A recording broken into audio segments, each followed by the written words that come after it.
And I walked over to him and I went, bam! I punched him in the chest as hard as I crumpled the kid. I just crumpled him. You're tuned in to Kaz TV. Man in Calgary, his name was Ben. And I was running a youth group. I was there for a few years. And he was a nice kid, but he was one of those kids that was always he's a real smart aleck. Was a bright kid, which didn't help things, right? Made him more dangerous. And we were outside one day at youth group, and he was just trying to push my buttons, and he was just, kind of not taking the Lord serious. And I walked over to him, and I went, bam! I punched him in the chest as hard as I crumpled the kid. I just crumpled him. And I leaned over and I said, Ben, when are you going to stop playing games with God? I led that man to the Lord right there. Yeah. There's times that might be needed. Yeah. Yes, sir. Yeah, that's so how you need somebody to correct right there. I'll say this. I've seen the full sermon. And that kid actually did come to say, like, hey, I was on the wrong path. That was my wake-up call type thing. That's an extreme case. That's not the situation for everybody. What he was preaching on was Nehemiah, how Nehemiah was building the temple, and people were goofing off. People weren't taking it serious. And then Nehemiah literally beat up some people saying, we need to build the kingdom back, and you guys are playing.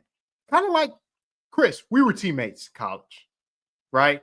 Kind of like how your intensity was. It was a true zeal and a true intensity, true passion. It wasn't hey, I'm just going to be the macho man guy and bully people. Of course. But I think there are some people, a select few people out there that are doing God's will in a more aggressive style. I'm not saying like this guy. This is just a little funny example. But that I think it's dangerous for us to just say, man, that guy's not doing it. Essentially, that guy's not doing it right. That's all I'm saying. I'm not saying that's the way to do it. I'm saying sometimes that is the way to do it, and God can still use those people. That's all I'm saying. And I don't think you're disagreeing with that. All I would question is, and obviously I wouldn't know, that's between him and God. Are you saying with this video? Yeah. Did God tell you to punch the guy in the face? Or was it your ego? Was it your frustration? Was it your anger? Was it your pride that caused you to do that? That's all I would question, right? Because if God told you to do something, hey, obviously do it, right? But that's what I would ask that person, just to say, is God, and the only person knows is you and God. Is God telling you to do it this way? Or is it your pride, ego, or you want to do something? I don't know. Is it anything else? And only that person knows. That's all I would say. So C-Love, yes, what do you C-Love. Could this stuff work? Wait, let's hear C-Love's. I want to hear C-Love's perspective on that video, on that specific video. What do you think too, C-Love? I agree with what you said, Zach. That's an extreme case. Punching somebody in the chest. Extreme. Very, very extreme. But however, I would challenge the causation that Chris was talking about, right? I'm not sure if it really matters if it led him to Christ. Now, maybe it might matter going forward. Would you try that on somebody else? Would you try that on Zach or you and get the same result? I don't know, right? But in that case, I don't really think the causation matters because the goal was accomplished. Man, I don't know if I. Oh, sorry, I had to adjust. I don't know if I plug in my. I don't know if I necessarily agree with that to a certain extent, because just because the intentions is there, that it justifies the means to a certain extent. I don't know, right? Because just like me and the other guy that was talking, right? If you cussing at this person 24/7, and just because you use a Bible verse, are you representing Christ? I don't know, man. Well, so what are your thoughts on Nehemiah? When Nehemiah did it, do you think Nehemiah was? Look, like I said, if God is telling somebody to do it, it never said God told him to do that. It just said he just did it, and it never really said if God approved too. So to your point, never really said if God approved. Well, But maybe. do we? I mean, so maybe. But Nehemiah ain't the standard. Jesus is. I never Right. seen Jesus do it. Right. Well, I saw Jesus flip over tables and things Yes, like I that. never seen him punch somebody in the chest and say, "Oh, come to Christ." Exactly. Right. You're right. You're right. Well, we saw him make a whip and drive people out. So maybe he whipped a couple people. Yes. He probably whipped a couple I people. agree. So But maybe you this still guy never should have seen him made maybe this guy should have made a whip instead of punch the guy in the chest, right? I might argue that whip is probably worse. I mean, obviously, we don't have a record of he hit somebody in the face with it or he hit what I mean. You get hit with that whip. That's if you got hit with the whip. I don't know, man. Yeah. I don't know. Obviously, that part is we don't know that part, right? We don't know. But Nehemiah ain't the standard Jesus is, right? And when I look at how Jesus lived his life, right, and I don't say this in a meek sense, he's always administered, whether it's sinners, whether it's people, his spirit influence, and his spirit is obviously everybody, right? He would administer grace, truth, and wisdom all at the same time with relationship to the person, right? He didn't always have a relationship to the person outside of the fact that he created them. Well, yeah, that's why he could do that. That's what makes Jesus, right? Right. However, but some of the people that he said, like John the Baptist, he said he's the greatest prophet, greatest human example that we can actually even maybe live up to, which he said he's the greatest of ever born of a woman, right? He didn't build relationships with people. I guess my whole thing is this. Again, I don't know if this is what you're saying. I don't think this is what you're saying, but I don't think we need to constantly question and condemn the people that are just straight calling stuff out that doesn't sound like how we imagine Jesus did it, especially if we know there are prophets that God approved of, that God said, this guy's doing good things if they're doing it that way. You get what I'm saying? Mm-hmm. I'm just saying we just got to be careful calling it out.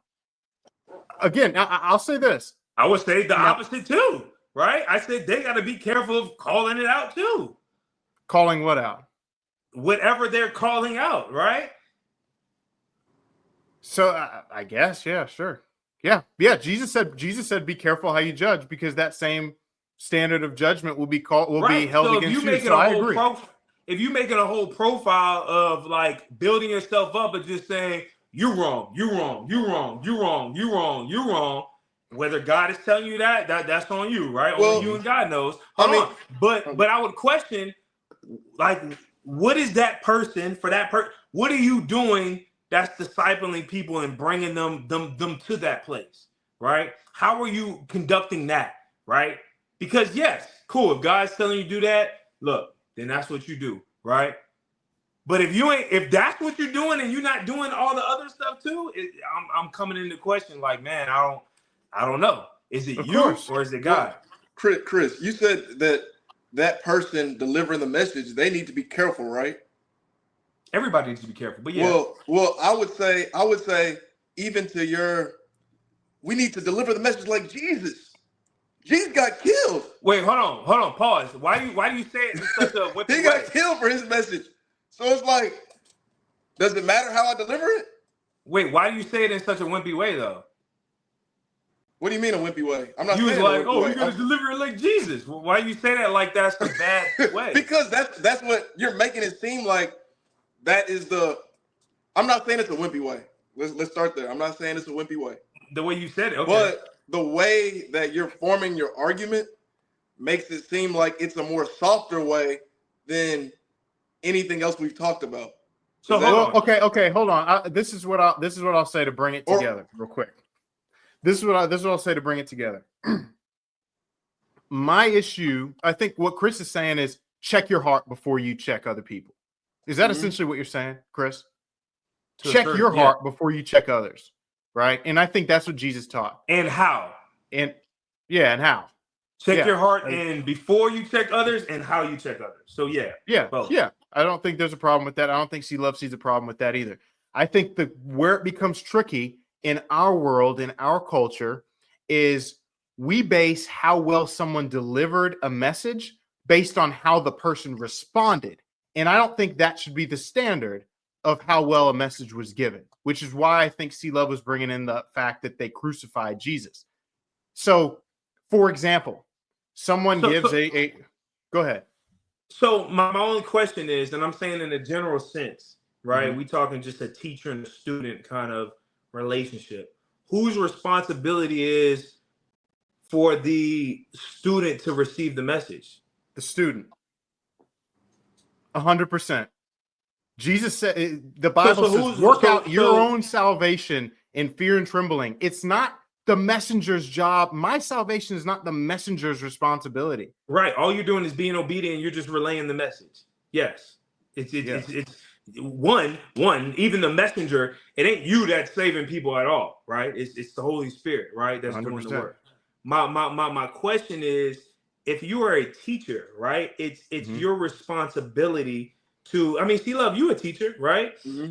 It's your responsibility to study, to meditate, to relay the message in a type of way that the students are capable of receiving it, right? Does that mean some people you may not be stern with, some people you may have given more in a softer, subtle way? Possibly, right? But it's your responsibility to use wisdom and knowledge and how to relay that certain message, right? Right. And I agree with you. I agree with you on that.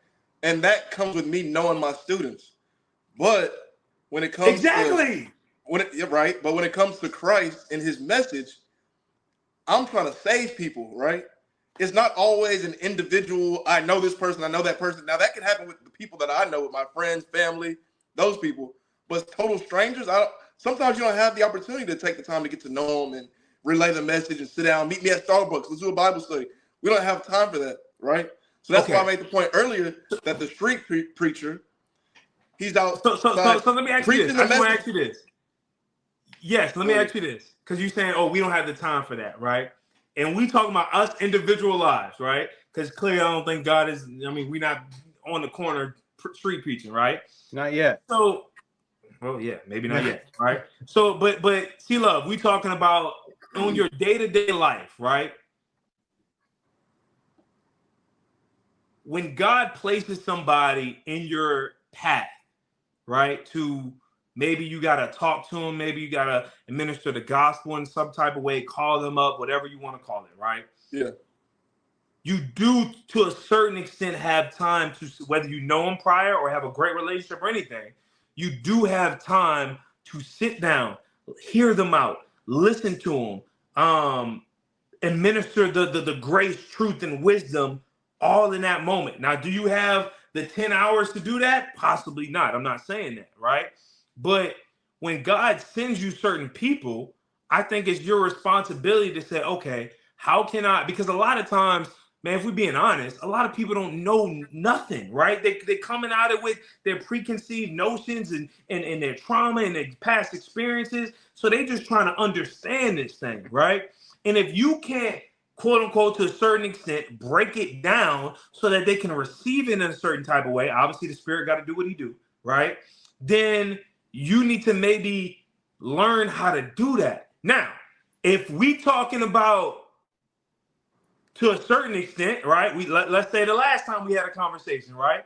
If I'm talking to you, C-Love, and you're supposed to already be on a certain level, yeah, I can bring a little more. I could bring some heat with me, right? Because one, we have the relationship, but two, I already know where you should be or where God has called you to be to a certain extent, right? So I should be able to do that. But if God has just sent you somebody off the cuff you don't even know, I think it's wise to be able to say, and if he's giving you the time to permit, to sit down, to hear them out, to talk to them, to break it down as much as time permits so that they can understand it, right? Because I don't think we help people really get to that transformation period if they don't have no understanding of it. If they're just like, man, that's just some God in the sky. I ain't really doing this, X, Y, and Z. And if you just like, you going to hell if you sin, that's not really giving them a good understanding of who's Christ, why I need him, why do I feel the way I feel? Bro, I literally yesterday, fellas, we was at a group, it was men's Bible study. a young kid, bro, 23 years old, man. He comes to me after, he just starts pouring it out, right? Man, I'm going through this and this and this and this. He's like, by the way you was talking and speaking, it just drew me into you, right? And then literally, I kid you not, we sat there for about an hour after just talking, right? And ministered with grace, truth, and love. Dude was coming to tears and all that different stuff, right? And bro, you can act. Bro, I gave him homework. I held him accountable. I was like, bro, that ain't it. Or that ain't it. I wasn't cussing at him. Yeah, you just like, you see what I'm saying? Like, all I'm just saying is, I get you, but look, in that moment, because we all three of us know that it's not us who changes anybody or who leads anybody to Christ for real. It's God who can only who can change the heart, right? But like a great coach, let's relate it back to football. A great coach is going to have his way of doing things, right? He might be the one that's very hard on you, cursing, but if he can see that that's not getting through to you, he'll go back and say, you know what? This doesn't work on C-Love. Let me come back to C-Love and talk to him like this, right? But he's going to do it his way the first time and then change it up. Well, I would say this. I would say this too. I was about to say, isn't it wise to know to use the wisdom before saying I'm gonna do it my way? But I think the main thing is this. Here's what Paul said. We're all members of the body of Christ. The hand can't say to the eye, you're not an eye, you're not a hand, so you don't belong. And that's all I'm saying. I'm not disagreeing. I think, Chris, that situation you shared is great. I think that's great. I think that's what a hand or an ear or an eye or whatever specific part, that's how you do it. But the elbow may function differently. That's true. And we can't just say because the elbow functions differently, it needs to be a little more like an eye. There are some people that will only come because of that. Right. Otis Leverett, trainer, master NFL trainer, trained multiple athletes, WNBA, NFL, NBA, basketball, WNBA, D1 colleges, Heisman Trophy winner, everything, right? And he shared about a player that was just having all these issues. One day he had bad grades. He was talking back to the coaches, talking back to his teachers, and he said, "Hey man," and Otis, this guy's 6'7", 6'6", 250, 60 pounds of muscle. He said, "Hey, you and me, janitor's closet." And he said, we just rearranged the whole closet. And this is a high school kid. He said, we rearranged the whole closet. And he said, some people, you got to give them the right hand of fellowship. That's the only way that some people will come to know. That's the only way some people will come to know. I'm not saying that's the prescription for the most. I'm not saying that's the prescription for everybody. But that player's in the NFL now. And he asked Otis to come to his game. And he shared that exact story. And he said, Coach, I would not be here if it wasn't for you and that situation. So I wouldn't be here if it wasn't for you. I feel like Otis had a relationship with him before he did that. Yeah, and then some players he didn't have a relationship with and he's done it with, and then he got the relationship later. Well, Chris, even going back to your story, there are some kids that you could have had that same interaction with, and then they would have got nothing from it, right? And okay, and that's on the Holy Spirit. Like I said, that's not my job. Right. That's kind of the point I'm making is, and that's the point Zach's making. Is there different ways of going about doing something that can be successful? And there is no one size fits all, right? I agree. There is.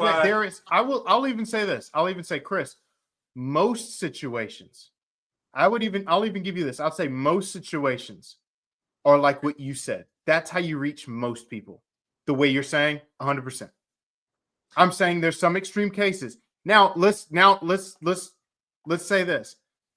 My main issue is like the lady that I had on a year or two ago that said, if the truth isn't given to me the right way, I refuse to listen to it, and I don't have to listen to it. If you're the listener, there are so few people today that will even give you truth. I think we all three agree with that, right? That there's not many people out there that will even give truth at all. They'll lie to men and women. right? If you get truth, if you get someone that's willing to give you truth, even if it's not exactly how you want it, even if it's from a bad place, but they're giving you truth, take it and learn from it. That would be my advice to the listener.